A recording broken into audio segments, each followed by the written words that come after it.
नमस्कार, सत श्री अकाल, आदाब। इन फोकस में आपका स्वागत है। ज्यादातर लोगों ने उसका नाम भी नहीं सुना होगा, मगर एक समय उसे चंबल के बीहड़ों में आतंक का पहला नाम माना जाता था। उसने 12 से 13 लोगों को एक गांव के बीच खड़ा करके गोली मार दी। उसने लोगों को जिंदा जला दिया। गुस्से में गांव के गांव फूंक दिए। जिस पर भी पुलिस की मुखबिरी करने का शक हुआ, उसकी आंख चाकू से निकाल ली। फिरौती के लिए वो किडनैप हॉस्टेज को लोहे की चेन से पीटती थी, जलती लकड़ी से दाग देती थी, नाखून उखाड़ लेती थी। उसने फूलन देवी जैसी डकैत को पीटा। चंबल के बीहड़ों ने बहुत जालिम देखे, कानून की लाइन के दोनों तरफ, मगर उसी बीहड़ में मशहूर था कि उस एक महिला डकैत को दया शब्द का इल्म नहीं है।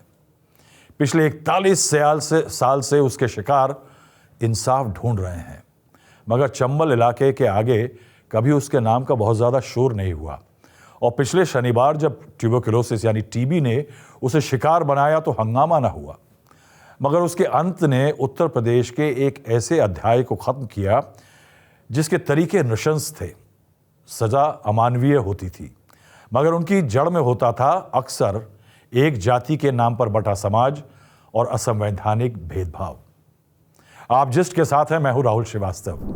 जी नहीं, आज बात फूलन देवी की नहीं हो रही। हालांकि एक समय उसे भी सालों तक दस्यु सुंदरी के उद्बोधन से ग्लैमराइज किया गया। बात 1984 की है, मई का महीना, तारीख 26। आज एक बेहतरीन बुंदेलखंड हाईवे जालौन औरैया इटावा के बीहड़ों को चीरता हुआ गुजरता है। नीचे गुजरती यमुना नदी के 2 किलोमीटर करीब दूर आस्था गांव है। तब यह एक्सप्रेसवे, पुल और शांति तीनों नहीं हुआ करते थे इस इलाके में। यहां एक समय गांव के लोग और दहशत रहती थी। 26 मई 1984 कुछ डकैत आस्था गांव में नाव से पहुंचे। 96% मल्लाहों का गांव है। लोग रोजमर्रा की जिंदगी से उलझे हुए थे। अचानक शोर मच गया। कुख्यात डाकू लाला राम और उसका साथी श्रीराम गांव में अपने गैंग के साथ आए हैं, और उनके साथ है एक महिला डकैत जो पहले मल्लाह गैंग में थी। गांव के कई लोगों को एक लाइन से बिठा दिया गया। एक महिला को तो कपड़े उतार के बैठने को कहा गया, और फिर महिला डकैत ने गोली चलानी शुरू करी। राउंड फायर करने के बाद बंदूक खाली हो जाती, साथी गोली भर के देते और वो फिर फायर करती। 13 लोग मारे गए। कुछ भाग के जंगल में चले गए। एक महिला शिव कुमारी और बच्चा मुनेश एक घर में छुपे। उस घर को आग लगा दी। दोनों मारे गए। आज यहां आस्था गांव में सरकार द्वारा बनाया गया एक मेमोरियल है, जो गवाह है 26 मई 1984 का, जब एक क्रूर डकैत सामने आई। खबरचियों ने उनको नई दस्यु सुंदरी बताया। नाम था कुसुमा 9। यहां से शुरू होता है कुसुमा 9 के नृशंस आतंक का एक सफर। आस्था कांड जितना हैरतअंगेज था, इतना ज्यादा हैरतअंगेज था कि दिल्ली तक में खतरे की घंटी बजी थी। दिल्ली के अखबारों में हेडलाइन छपी। प्रधानमंत्री इंदिरा गांधी ने मुख्यमंत्री श्रीपत मिश्रा को फोन किया। श्रीपति मिश्रा ने अपने डीजीपी जे.एन. चतुर्वेदी और आईजी इंटेलिजेंस के साथ आस्था गांव का विजिट किया। घटनास्थल पर गए। हड़कंप के बावजूद कुसुमा ने आतंक का शिकंजा और फैला दिया, क्योंकि मशहूर हो गई थी। कुल मिलाकर के 200 हत्या, डकैती, किडनैपिंग जैसे आरोप थे उसके ऊपर। लगभग 41 साल बाद शनिवार को लखनऊ के केजीएमसी हॉस्पिटल में पुलिस की हिरासत में उसकी मौत हो गई। टीबी की मरीज थी, बीमारी लाइलाज हो चली थी। पुलिस की गारद उसके पार्थिव शरीर के साथ कुसुमा 9 के पति के गांव कुरौली पहुंची, और वहां उसकी अंतिम यात्रा निपटी। आपका नाम? शैलेंद्र कुमार। जो दस्यु कुसुमा 9 थी, आपकी कौन थी? माता जी। इन्हें क्या बीमारी थी? इन्हें टीबी की शिकायत बताई है डॉक्टरों ने। 1 महीने में जब डॉक्टरों पर नहीं हुआ, तब ये लास्ट में उन्होंने अंतिम सांस लखनऊ में ली है, आईसीयू में। कुसुमा का इतिहास ऐसा था कि अंतिम यात्रा में रोने वाले नहीं थे, मगर उत्तर प्रदेश के इटावा, जालौन, औरैया और मध्य प्रदेश के कुछ घरों में खुशी मनाई गई। आस्था गांव में तो दिए तक जले। अब कहते हैं कि करम गति टारे ना ही टरे। कुसुमा ने अपने बीहड़ में बीते दिनों में जो किया, वो दिल दहलाने वाला था। आस्था कांड के बाद एक और किस्सा सुनिए। डकैत फक्कड़ बाबा उर्फ राम आचरे के भांजे रमाकांत, मोहन और पप्पू के गांव के कामता प्रसाद की हत्या कर दी। तीनों ने हत्या कर दी। इस मामले का असेवा गांव का संतोष नाम का व्यक्ति जो था वो चश्मदीद गवाह था। गवाही से भांजों को सजा होने के डर से फक्कड़ बाबा ने सबक सिखाने का ऐलान कर दिया। कुसुमा उस समय उनके गैंग में थी। 15 दिसंबर 1996 की रात करीब 10 बजे कुसुमा नाइन की अगुवाई में करीब 15 डकैतों ने संतोष और बाकियों के घर पर को घेर लिया। डकैत संतोष और उसके घर पर सो रहे मित्र राज बहादुर समेत गांव के 6 लोगों को बंधक बना करके गांव से 4 किलोमीटर दूर बीहड़ में ले गए। वहां डकैतों ने उन्हें बेरहमी से मारपीट की। उसके बाद धारदार हथियार से संतोष और राज बहादुर की आंखें फोड़ देने के आदेश हुए। ये जख्म आज भी जिंदा है। हमको आज खुशी है कि मैं मिठाई घर में लड्डू बांटूंगा, दीपक जलाएंगे, खुशी मनाएंगे। मौत होगी, हमारा न्याय आज दिन तक कोई न्याय नहीं मिला अदालत से, और हमको आज बड़ी खुशी है कि मौत होगी। अपन हमारी अंधे 28 साल होगी, कोई सुनवाई नहीं हुई, तो खुशी की बात है। कानून का खौफ कुसुमा बहुत पहले छोड़ आई थी। सन 1982 में चुरखी थाना क्षेत्र में एक गांव में लालाराम और कुसुमा का गैंग रुका। पिथुआपुर के पीछे इस गांव में डकैत अक्सर रहा करते थे। अब इसकी जानकारी तत्कालीन चुरखी थानाध्यक्ष केली राम को हुई तो वो दबिश के लिए गांव पहुंचे। मुठभेड़ हुई। मुठभेड़ में थाने अध्यक्ष केली राम और सिपाही भूरेलाल को मार दिया गया। विभिन्न थानों की फोर्स के साथ एसपी जब तक वहां पहुंचते, लालाराम कुसुमा बीहड़ों की ओर भाग गए थे। कुसुमा ने पुलिस की 2 303 की जो राइफल थी वो भी लूट ली थी। कुसुमा की हिम्मत इतनी बढ़ी कि 4 जनवरी 1995 को सेवानिवृत्त एडीजी उत्तर प्रदेश के हरदेव आदर्श कानपुर से इटावा एक शादी में समारोह में भाग लेने गए थे। उनको अगवा कर लिया एडीजी। 8 जनवरी 1995 को उनके पुत्र जो थे पवन, उन्होंने कानपुर के कल्याणपुर में गुमशुदगी की रिपोर्ट लिखाई। कहते हैं 50 लाख की फिरौती मांगी थी कुसुमा नाइन डकैत ने एक पुलिस के एडीजी को छोड़ने के लिए। बाद में 19 मार्च 1995 को इटावा में ही सेवानिवृत्त एडीजी का शव एक नाले में पड़ा मिला। इसके बाद इस मामले में कुसुमा नाइन और उसके साथी डकैत फक्कड़ पर अपहरण और फिरौती ना मिलने पर एडीजी की हत्या करने का मुकदमा कल्याणपुर थाने में ही दर्ज हो गया। अब उस समय पे 35,000 का इनाम घोषित हुआ था कुसुमा नाइन पे। उसके गैंग के लोग बताते हैं कि जब कोई व्यक्ति गैंग की पकड़ में आ जाता था, उसकी माली हालत जानने के लिए कुसुमा उसे रस्सियों से बांधकर पेड़ से उल्टा लटकाकर डंडों से पीटती थी। उसके बाद उसी के हिसाब से उनके घर वालों से फिरौती मांगती थी। उसकी मार से बिलबिलाया अपहृत व्यक्ति घर वालों को खुद चिट्ठी लिख करके फिरौती की मांग करता था। आइए देखते हैं कि कहां से शुरू हुआ इस डाकू कुसुमा नाइन का सफर। कुसुमा नाइन का जन्म जालौन के टिकरी गांव में हुआ। पिता ग्राम प्रधान थे। उसके अलावा चाचा की सरकारी राशन यानी आपको याद होगा उचित दर की दुकान जो होती थी उन दिनों, वो थी। संपन्न घर था। अकेली बेटी थी। उसके पड़ोस में रहता था माधव मल्लाह। दोस्ती हो गई। 13 साल की उम्र में उसने तय कर लिया कि अब घर में नहीं रहना, क्योंकि माँ पिता टोकते बहुत हैं। दोनों घर से भाग गए। 2 साल बाद उसने पिता को पत्र लिखा कि वो दिल्ली में मंगोलपुरी इलाके में रह रही है। पिता पुलिस के साथ धमक गए मंगोलपुरी दिल्ली में और उसे जबरदस्ती वापस टिकरी गांव ले गए और वहां उसकी शादी कुरौली गांव के केदार नाई से करा दी।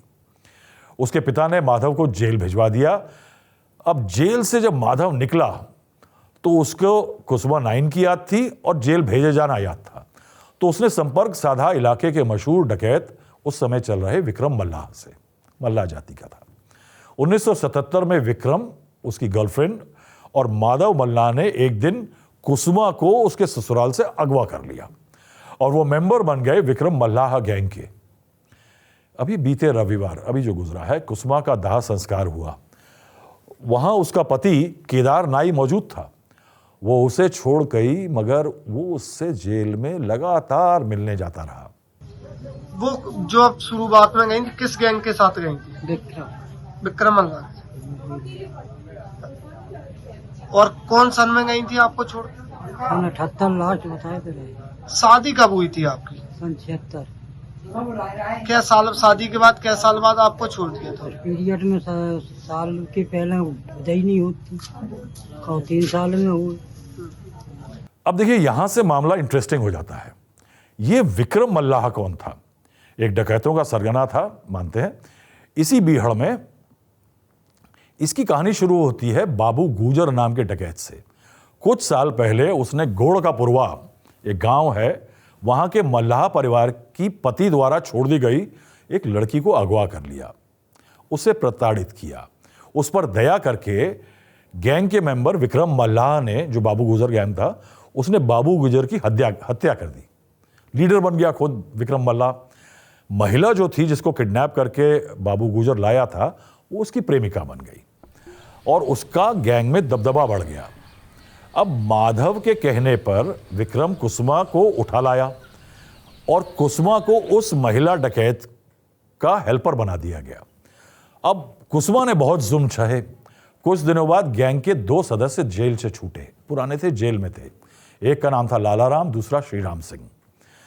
विक्रम मल्लाह ने खतरा देखा कि ये वापस आ रहे हैं तो गैंग की लीडरशिप चली जाएगी, तो उसने लाला राम को मारने के लिए कुसुमा को भेजा। अब कुसुमा उस महिला से, डकैत से प्रताड़ित थी, तो कुसुमा ने आज़ादी का रास्ता चुना और लाला राम से मिल गई। उन्होंने विक्रम मल्लाह को मार दिया। कुसुमा नायन ने विक्रम मल्लाह की प्रिय डकैत महिला को पीटा। लाला राम और श्रीराम विक्रम मल्लाह से बदला लेना चाहते थे और दूसरा जाति भाव से ग्रस्त थे। उन्होंने उस महिला को ठाकुरों के गांव, एक गांव था वहीं, बहमई ले गए। एक कमरे में बंद करके उसके साथ कई लोगों ने कई दिन तक बलात्कार किया। उसे बिना कपड़ों के कुएं से पानी भरवाया, मगर साहब वो बच निकली और मानसिंह नाम के डकैत से मिल गई और कुछ समय बाद वो बहमई लौटी गैंग के साथ। ठाकुरों से बदला लेना था तो उसने गांव के 24 पुरुषों को लाइन में खड़ा किया, 22 को मार दिया, 2 बच गए। तारीख थी 14 फरवरी 1981। डकैत का नाम था फूलन देवी और उस दिन घटा था बहमई हत्याकांड।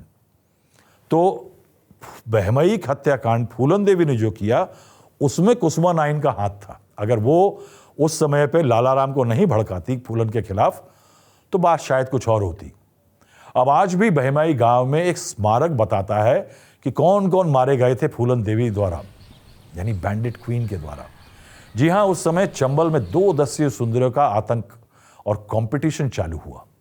12 फरवरी 1983 को फूलन देवी ने सरेंडर कर दिया।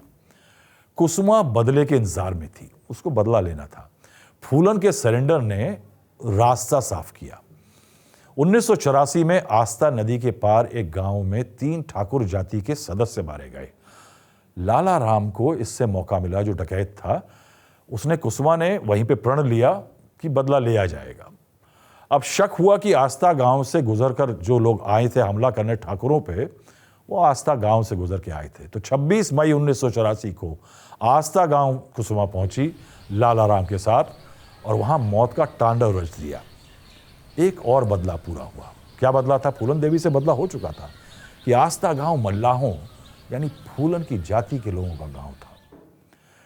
कुसुमा नाइन ने डकैत रहते सबसे आइकॉनिक महिला डकैत फूलन देवी को चैलेंज किया और उसने एक और दस्यु सुंदरी को भी जन्म दिया। यही नहीं कहानी खत्म होती। सीमा परिहार जालौन के बगल में जिला औरिया की रहने वाली थी और 1983 में जब वो 13 साल की थी तो उसे बवीने गांव से डाकू लाला राम और कुसुमा ने किडनैप कर लिया। 1986 में उसका ब्याह हुआ इलाके के उभरते डकैत निर्भय गुजर से, मगर वो कुछ समय के बाद लाला राम के गैंग में लौट आई, लेकिन वहां भी नहीं पटी तो उसने अपना गैंग बनाया। पुलिस का कहना है कि सीमा ने 70 हत्याएं, 200 किडनैपिंग और 30 लूट को अंजाम दिया। ये तो ऑन रिकॉर्ड है साहब। जून 2000 में उसने सरेंडर कर दिया। उधर आते आते लाला राम से कुसुमा नाराज हो गई। समय हुआ चलता है, बिगड़ जाती हैं बातें। चूंकि उसने एक दिन कुसुमा की मां को बहुत गाली गलौज दे दी थी।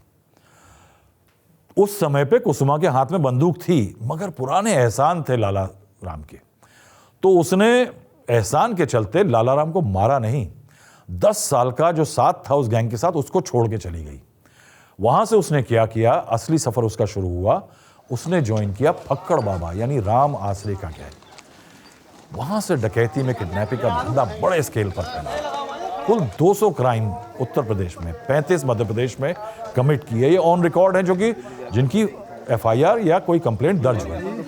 1984 का अस्ता कांड जब 20 साल पुराना हो चला, 2004 में फक्कड़ बाबा ने सरेंडर की तैयारी की।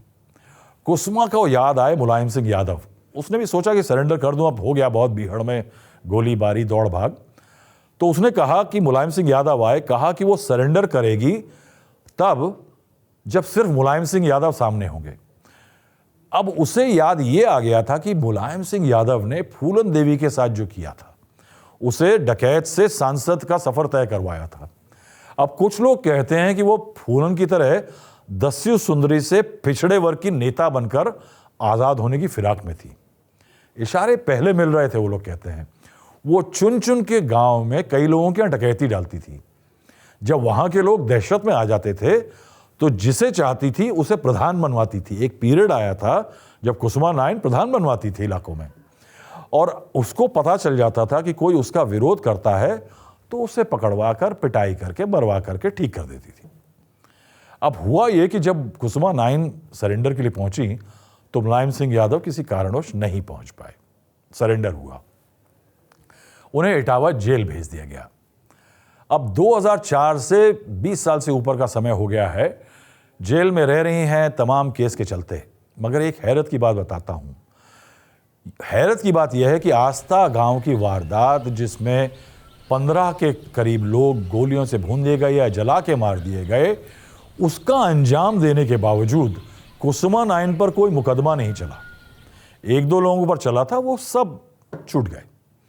यानी आस्था गांव के लोगों की जो जस्टिस या इंसाफ की वेट है वो अब एंडलेस हो गई है, क्योंकि जिनको सजा मिलनी चाहिए थी वो गुजर चुके हैं। अब चंबल का इलाका आज ना देखिए तो बड़ा शांत और खूबसूरत लगता है। भूख, रंजिश, जाति, महिलाओं का महज इस्तेमाल की वस्तु की तरह से ट्रीट करना, ये तमाम कारण है कि इस इलाके में डकैत पैदा होते रहे हैं। उस पर डकैत डकैतों को जन्म देते थे। फूलन देवी, अगर आप लिस्ट देखें तो फूलन देवी अगवा होकर के डकैत बनी, कुसुमा नाइन अगवा होकर के डाकू बनी, सीमा परिहार अगवा हुई डाकू बनी, औरैया जिले की जमालीपुर में जन्मी रेनू यादव 5 बहनों में सबसे बड़ी थी। 29 नवंबर 2003 को चंबल के खुंखार डाकू चंदन ने रेनू का अपहरण कर लिया। पिता खेत बेचकर भी 10 लाख का इंतजाम नहीं कर पाए, यानी फिरौती नहीं दे पाए। पुलिस ने पिता की गुहार को अनसुना कर दिया। ये पुलिस की आम बात थी उन दिनों। तो वो डाकू बन गई। उसके बाद अगर देखिए कि 1999 में निर्भय गुर्जर ने अपनी पत्नी के भाई की 11 साल की बेटी सरला जाटव को अगवा किया। कुछ सालों में वो निर्भय गुर्जर की डिप्टी बन चुकी थी। यानी भले ही लोग दस्यु सुंदरी, बैंडिट क्वीन, रॉबिन हुड का तमगा लगा रहे हों, फिल्म बनाएं, हैरतअंगेज किताबें, कहानी लिखकर ग्लैमराइज करें, जिन पर गुजरती है वो ही सच जानते हैं। चंबल और यमुना नदी के बीच के इलाके के लोग बड़े रश से लोग कहते हैं बीहड़ है। बहुत रोमांटिसाइज मामला है साहब। अब मैं ये कहूंगा कि सबको पता है कि असलियत क्या है और हकीकत बहुत बदनुमा है। ये डकैतों की पनाहगाह इसलिए है कि यहां से दक्षिण उत्तर प्रदेश से उत्तर मध्य प्रदेश का हजारों मील वर्ग का जो बुंदेलखंड और बाकी इलाका है, यहां पे गरीबी जानलेवा है और जाति भेद सांस नहीं लेने देते। मैंने मुफलिस, खासकर पिछड़ी जाति के लोगों को बुरे वक्त में एक समय आया था जब 4 साल का सूखा पड़ा था बुंदेलखंड और आसपास के इलाकों में। वहां अनाज के अभाव में फिकार नाम की एक घास होती है जिसमें दाना निकलता है, उसको पीस करके आटे की तरह खाते देखा है। अच्छे वक्त में ये फिकार की जो घास है ये बकरियां खाती हैं। डकैती और अपराध पर नाक मुंह सब सिकोड़ते हैं, मगर सरकारों को पता है एक समय भूख, रंजिश और उत्पीड़न के चलते लोग डकैत या बागी बनते थे, मगर उसके बाद से गरीबी है बस बहुत ज्यादा। आज शांति है, यानी कहने को शांति है। क्यों? कभी जाके एक बार देख लीजिएगा कि ये जो बहुत खूबसूरत हाईवे बन गए हैं, उन्होंने एक काम कर दिया है। उनकी वजह से शांति है। इलाके के हजारों गांवों में, लाखों घरों में ताले लटके मिलेंगे। मजबूरियों और हालात ने यहां के रहने वालों को गांव से शहर खदेड़ दिया है। आखिर में ना चार लाइन कहूंगा कि यह वो भूमि है जिसने वीर डकैतों को जन्म दिया। ये वे महान व्यक्ति हैं, ध्यान से सुनिएगा, वे महान व्यक्ति हैं। उनमें और अन्य लोगों में एकमात्र अंतर यह है कि उनकी गाड़ी गलत रास्ते पे चली गई है। मुझे लगता है कि वो दिल्ली के डाकुओं, डकैतों से बेहतर व्यक्ति हैं। बीहड़ के डकैत दिल्ली के डाकुओं से बेहतर व्यक्ति हैं। नहीं साहब, मेरी क्या बिसात मैं ऐसा कहूं, ये मैं नहीं कह रहा हूं, ये कहा था भूदान आंदोलन के जनक और भारत के स्वतंत्रता संग्राम के प्रथम सत्याग्रही कहने जाने वाले विनोबा भावे ने। बात पे गौर करिएगा। आज के लिए इतना ही, धन्यवाद।